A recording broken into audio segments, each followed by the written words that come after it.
now we're broadcasting. Alright guys, back again. Obviously we got cut off. You know, when we start speaking the truth real hard from the heart, they know. And they see us through these feeds here.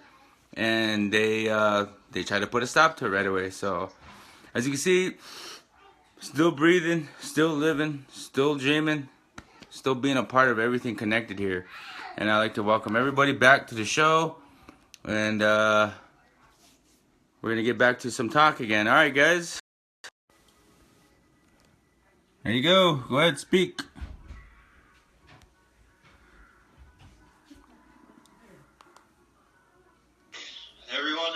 Everyone's slowly getting back on the feed. Maybe we'll give them a couple of seconds to tune back in. I think they probably were all worried for us for a minute there.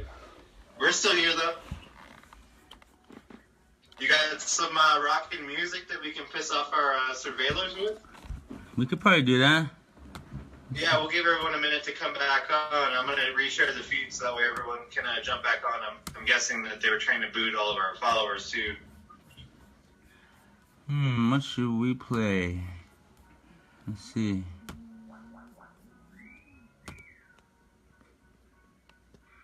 Take a while.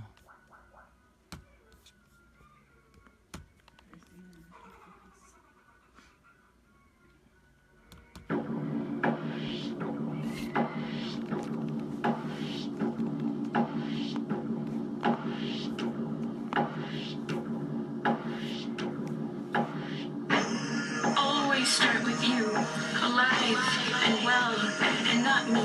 I gladly give up every poem I've ever spoken, have my mouth call back each and every one of them from your ears back into my pen's failed attempts at trying to put back the splintered pieces of our hearts,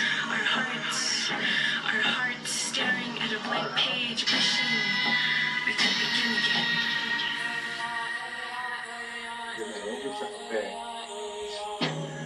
Thousands of warriors will come rushing in.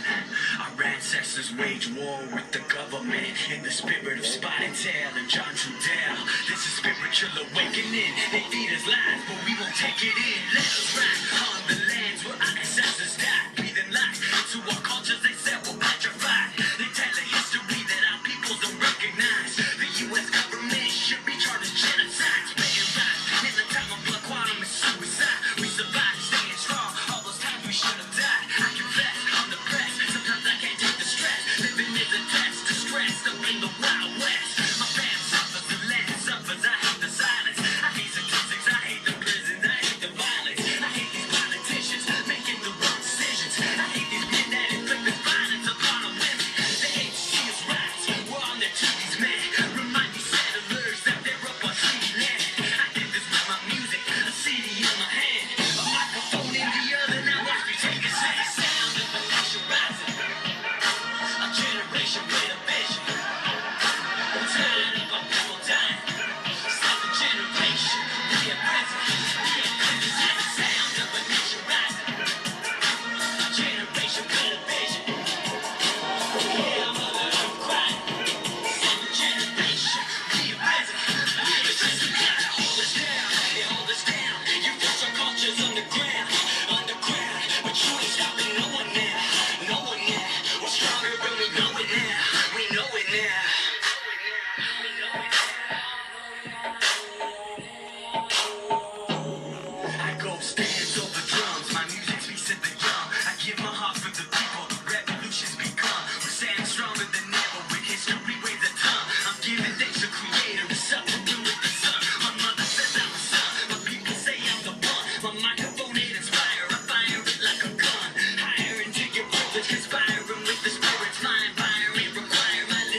가시로 간통가 어이짱 뺏기래 강마 카타가 이동 허나 뺏기게 거스타가 있다 그래 어이짱 칸자 오이차게 어카와 칸자 끝나 자꾸 오이차게 그래나 오거나 차트와샤 에너지 오늘 딱 무슨 해소해지 해나야 오케이 장 오케이 제작이 다고 해충들에 왔을 때 오늘 와 칸자 오이차게 그래나 오이차다고 오이차게 그거나 이래 처마다 오이차게 어떻게 많이 보카 오이차 차트와샤 많이 비다 배트그레 투카샤 이나 문제가 무시자 오이치치 오이차 무시라기나 칸자는 무시차라기나 오이차 오이차게 오이차게 오이와로 오미다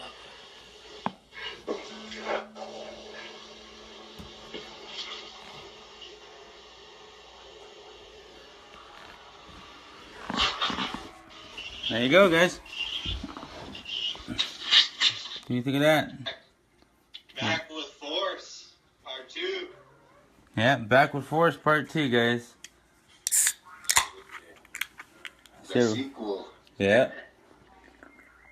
New live feed and a new call would totally change it up. I think the funny thing is that as much as they try and shut down live feeds and shut down people from speaking the truth, the best thing in the world is the fact that we can just start a new one. I know. And if you get 5,000 views on one, we'll get 5,000 views more on another. We'll just keep telling the truth, and we're getting more and more people aware of what's going on. You guys, the name of that song is that's Frank Juan 7. So just Google Frank Juan and put just a number 7, and you'll hear that song. He's out of Pine Ridge, right? He's from Rosebud, Chuchunga. He did come by and he did a performance at the Prairie Anne's Casino. Did a couple songs, 2-3 songs. Nice. There was a lot of artists that came by and contributed their voice to what was going on. Yeah, I know that good one is Natani Means, right? Russell Means' son. Yeah, Natani. He's a good bro of mine too. I think he's out and about, still spreading the wisdom. Nice, good. Then you got Keith IMC.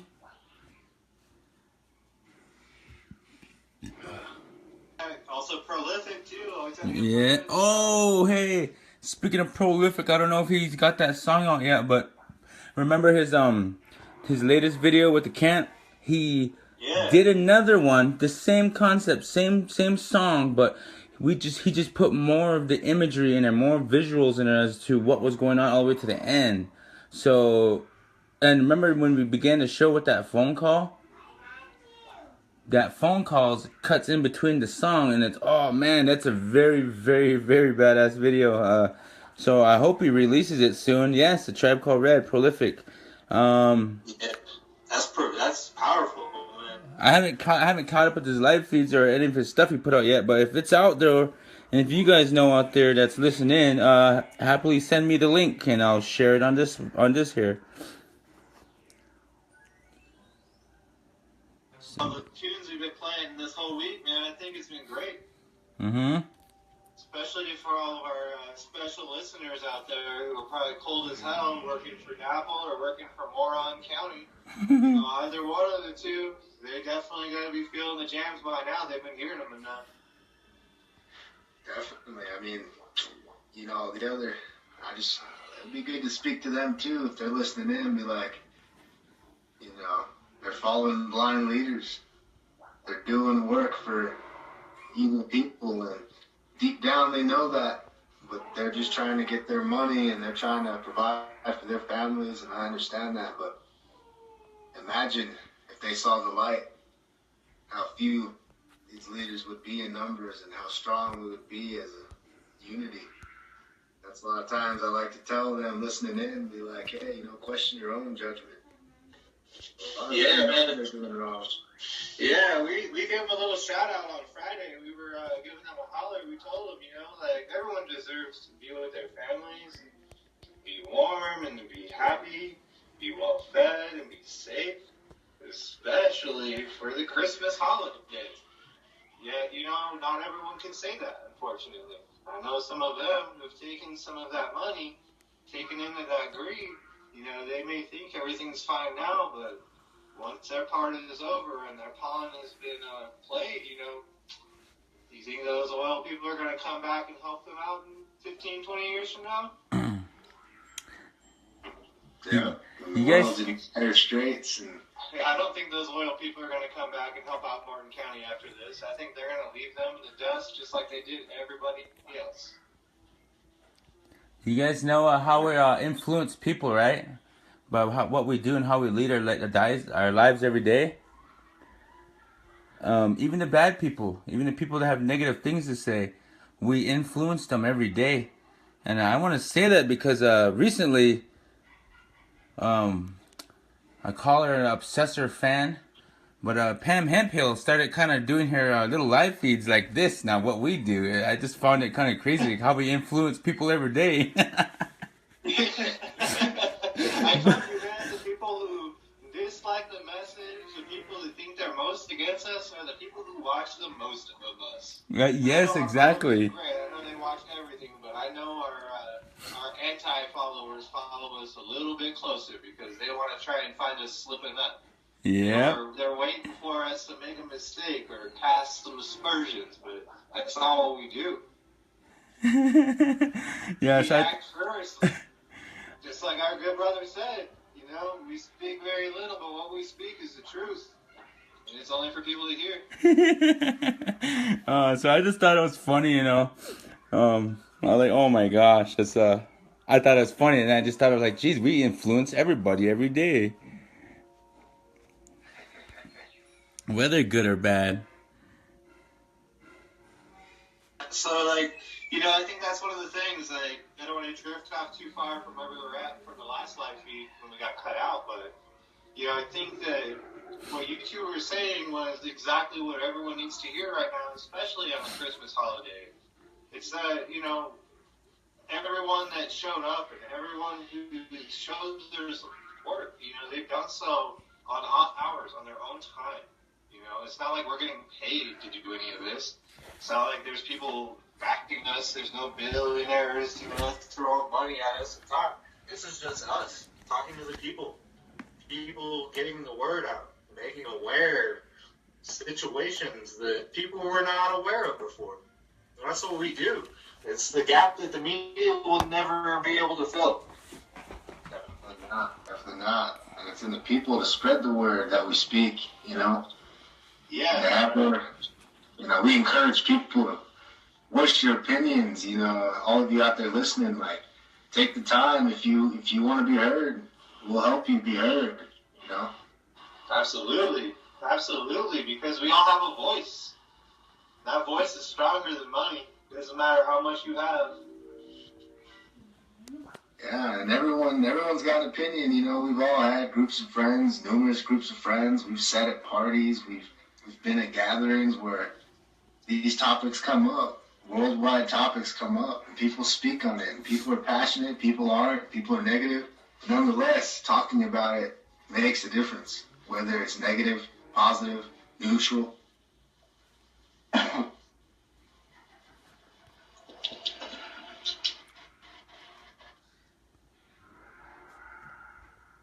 A lot of people want to know what we were talking about in the last feed. Some of them were just tuning in.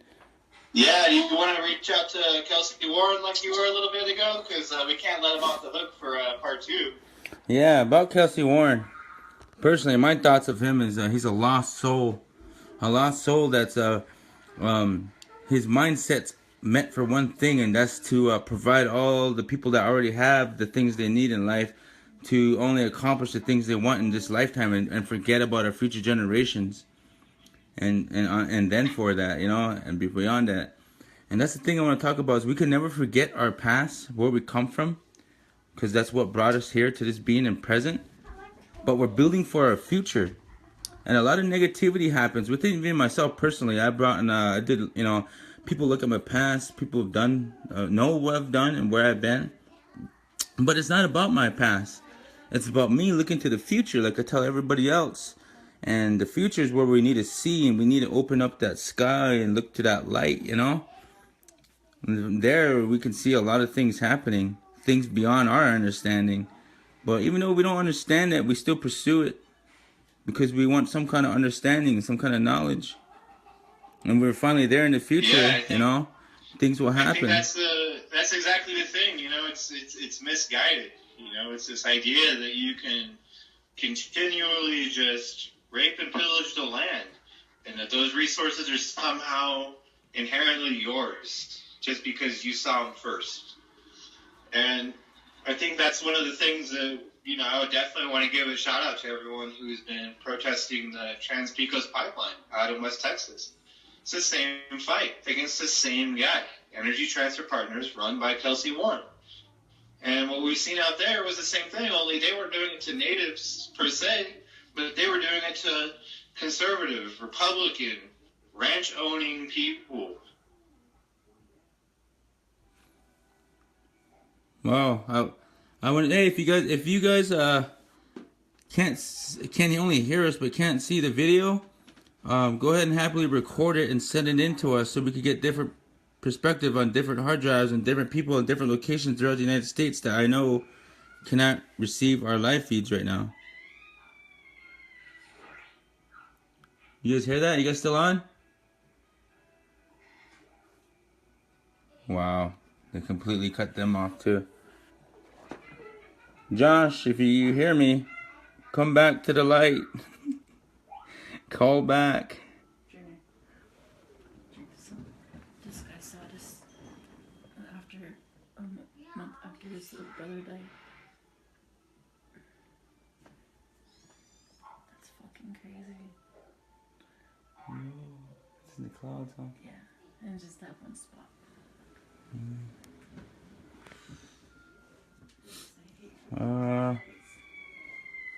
Let me call him back. Something happened here.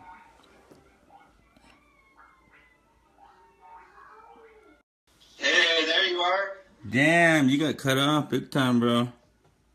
Yeah, I figured. I was here the... We were showing Kelsey Warren too much light, so he wouldn't cut us off again.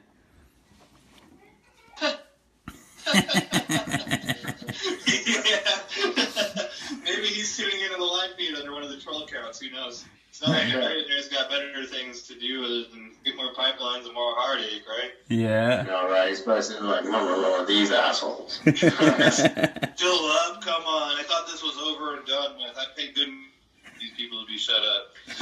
Here we are. We'll just tell Kelsey Warren, you know what? Step back, take a walk in your heated tile floor, get your little espresso, because you're all night. Exactly. You know, and that's the thing. I think just seeing that many people turn up, you know, for the support that we've seen, I think that's been the biggest message that everyone's finally starting to hear, which is that, you know, we all have a voice, and that voice is protected by certain rights in this country. And it doesn't matter if you're Native. It doesn't matter if you're not Native. It doesn't matter if you're a veteran. Those rights will be all infringed the same way. The same corruption, the same message of trickle down. You know, we'll spread some money on the problem and we'll hope it trickles down to you. Hopefully you'll get some. Well, that's why I bring up, you know, the oil boom and the oil bust out there in North Dakota, because there were people who weren't DAPL employees. There were people who were just regular people who went out there to drive trucks to go work those oil fields. And you know what they ended up doing? Sleeping in their cars because there was no housing. You know, so those people know this fight just as well as we do. They know exactly what it's like to be left out in the cold, literally. Yeah, and the amount of money that's thrown into there, you know, they don't take care of you. They could have built, look at what we did. We built barracks. We built shelters. We were on it, donated money, all that. They had the money, the billions of dollars. They could have easily housed their employees, but they didn't.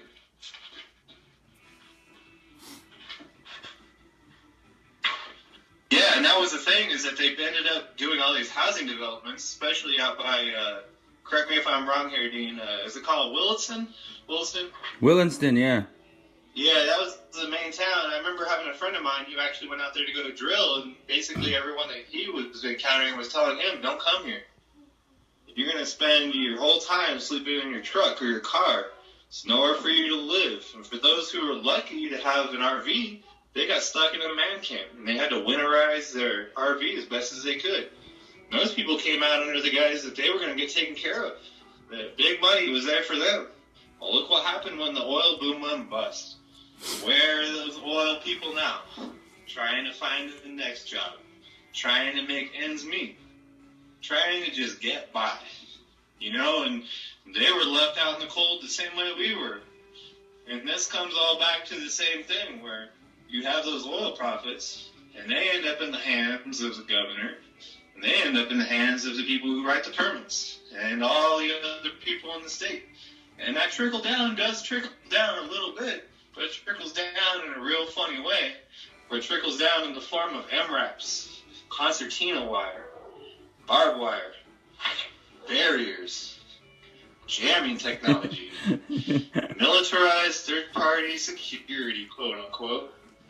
Hey Josh, here's something I want to bring up. I think it's gonna be a major issue within North Dakota. Is now that all the water protectors court dates are coming up, how do we proceed and what do we proceed? Because I know North Dakota don't want no outside lawyers coming in to lay down the laws and stuff like that, because you know they'll lose.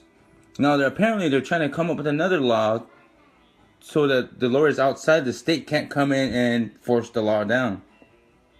Now, obviously, they're doing that because, you know they're corrupt. They know they did wrong. But how can we go about spreading a message to all those honest and hardworking lawyers out there who went through the system to actually put justice down and lay down these laws and to do what's right? And how can we bring them to make them come to North Dakota to help out all the water protectors and show the world and show the North Dakota justice system that this is how you get things done? I am actually aware. So the FM radio station I got to do a fun couple broadcasts with this week with Cindy Gomez-Shem, which is absolutely one of the most amazing people I've gotten to talk to, you know, out of this whole experience. Aside from you guys, especially, you know, it's great to know that such great people exist. And, you know, she comes from a legal background, and she was basically passing around on her site, which I'll have to get you guys the link so that way every one of our followers can help sign the petition. But there's basically a petition going right now to make sure that the North Dakota Supreme Court allows for those lawyers to come from out of state. Because the biggest technicality they've been hinged on is saying, well, because they didn't pass the bar in North Dakota means they can't come in and support. Well, there's well over, 200 people who are going to need, legal advice, and I'm guessing that North Dakota doesn't have that many lawyers to go around.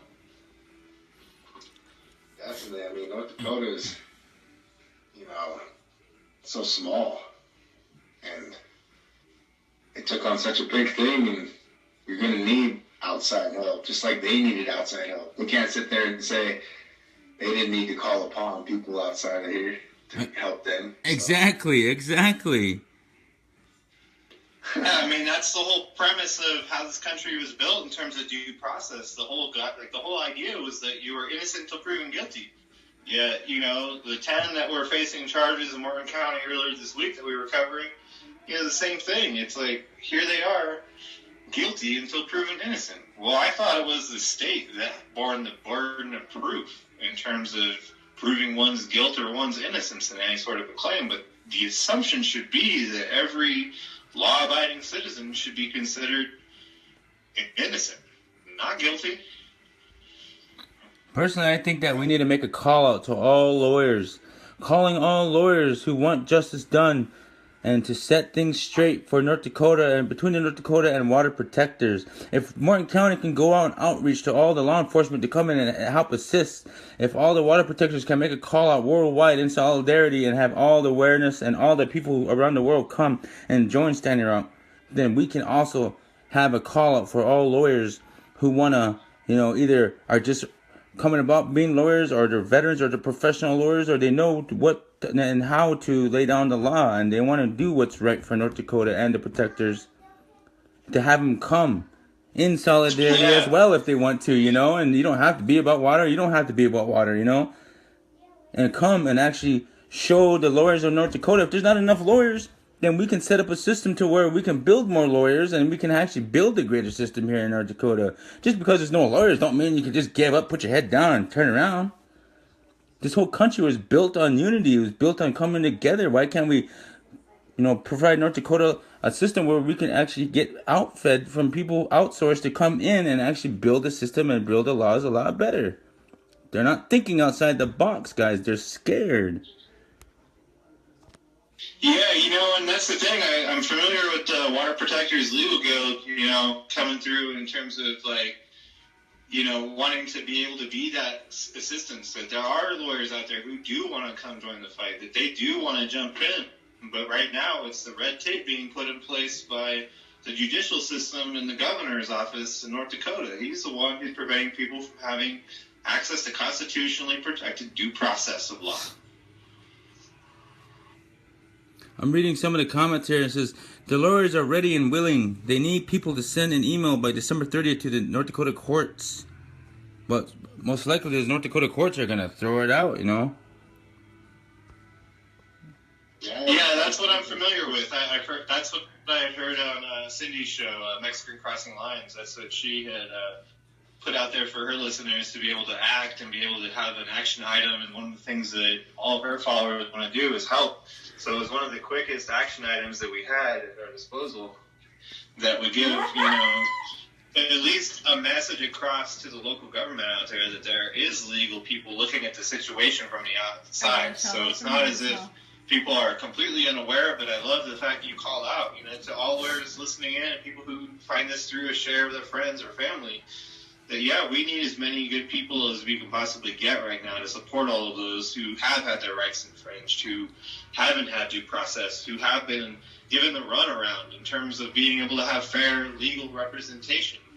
And, you know, there's that whole other element to the story where it's basically all of our word versus an entire police force that's become, like, you know, materially militarized.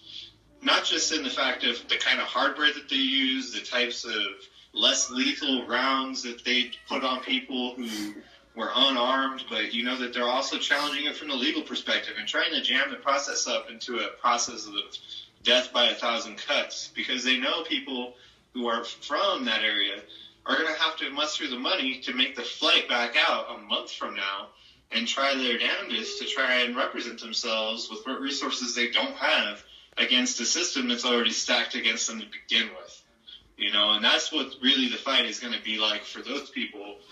You know, those protectors are going to need all the support they can get, not just legal help, but just everybody who can help in terms of donating to their legal funds, whatever that ends up looking like. They're going to need that same community support that got Ocheti Sakowin through the toughest part of the winter. They're going to need those people to mobilize and start focusing on some of these more specific issues and some of these more specific cases, so that way everyone gets their fair day in court, and that way they can get these bullshit charges lifted, because that's what they are. Bullshit charges. It is bullshit charges. There are evidence that the cops don't even want to put out because, you know, they know they were in the wrong. And they don't. Like the drone footage. That was the first one that came into light where they were trying to suppress the drone footage and some of the first-hand cell phone footage as being inadmissible for evidence, which is ridiculous because it prevents the water protectors from making their case, but it also really, really significantly burdens that burden of proof that's on the state to prove that these people did anything wrong. And with as much as they were surveilling people and with as much as they were actually doing a lot of other types of visual surveillance on people, it's hard for me to believe that they just all of a sudden stopped filming us every time they decided to arrest somebody. And if that's the case, well, you know, the protector's evidence is the only evidence that's going to be available in that instance. So it's no surprise to me that they would try their best to prevent everyone from having their fair and legal day in court. You know, and same goes for the representation we were talking about with the lawyers, that they need solid representation. I can even imagine how small legal resources are on the ground out there in Bismarck or Mandan or any of those areas. And, you know, if they're limiting it to that scope where they're trying to prevent people from having a fair day in court, well, this is how they're going to try and do it. They're going to try and work the technical very last letter of a law to see if they can barely scrape by at the skin of their teeth. And, what we've seen is that our group has always had a great ability to, in sheer adversity and against all odds, pull together and do the impossible. So, I have hope that everyone who's been listening and all of our friends out there who haven't but are fighting the same fight, I have a lot of hope that those people are going to be able to make sure those water protectors are protected by the rule of law, as they like to call it all the time. Cops love using that term, but they never follow it. Rule of law. That's all we're asking for. Isn't that fair? And to add to that, people often forget, but, these local North Dakota lawyers, they're going to be bombarded with a lot of cases and stuff like that, and they're going to raise the retainer fees. They're going to increase the costs of representation because it's what they do, like people